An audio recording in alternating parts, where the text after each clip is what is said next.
Begin to read this thing, he says that as you begin to apply the blood of the Lord to your life, as you begin to apply the blood of Jesus to the doorpost of your life, and as you begin to take him in, as you begin to consume that lamb, that you better be ready. You better have your bags packed and you better have your shoes on, because you're not going to be able to stay where it is, where you are right now. God's going to cause you to move out of that place of bondage, out of that place where you're considered a slave, out of that place where you have no freedom, where you have no peace, and you feel beaten down all the time. God's fixing to deliver you from that thing if you begin to apply the blood of the Lamb to your doorpost and you begin to consume that which he's given to you. And what happens is that the more you apply the blood to your life, as you begin to continually do this, Jesus says, what did he say?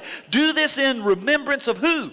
Me. He doesn't say do it in remembrance of us being set free from Egypt anymore. He said when we take communion now, we take the Lord's Supper, we're doing it in remembrance of the thing that he has done for us. So as we apply the blood to the doorpost, the death angel came into Egypt, and when he saw the blood on the door, it said there's already been a death of a firstborn here. We just showed you that when Jesus was resurrected on the third day, that was the Feast of First Fruits. He was the firstborn.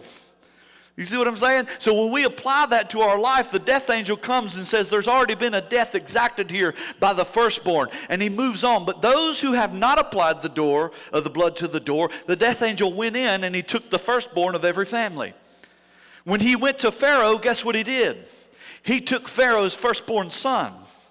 When Pharaoh pursued the children of Israel on the third day and they crossed over at the Red Sea and Pharaoh was killed, his son was also killed. Therefore, he had no heir to be Pharaoh. Therefore, Pharaoh was completely destroyed, and the legal attachment that he had to the people was broken, and they were finally set free to be able to live the life that God wanted them to live in the promised land. Let's bring that over here to us today, right? As we begin to do this thing and we begin to apply the blood to the doorpost of our life, and as we begin to consume the lamb, and we begin to, on midnight, something starts getting churned up in us, and we're like, you know what? I can't stay here anymore. I've got to move. I've got to go. So then we leave out of Egypt.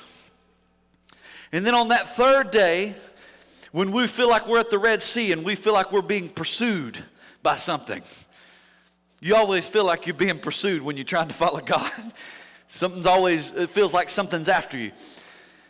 But I'm telling you that God will make a way in the middle of that thing, and the very thing that seeks to have a legal claim on your life will get swallowed up by the power of God, because you were not called to live in bondage. You were not called to live in slavery. You were called to live as sons and daughters of God in the promised land, which is not a physical place anymore, but the book of Hebrews tells us that the promised land is not a place. The promised land is a person. So when you accept Jesus into your life and apply come on now, I feel it. I want to get one of them shakes on me a little bit. Like I just want to hack or something, gee whiz. When you really begin to get this into your life and understand the power of the blood of Jesus, when it is applied to the doorpost of your heart, that it will change your life.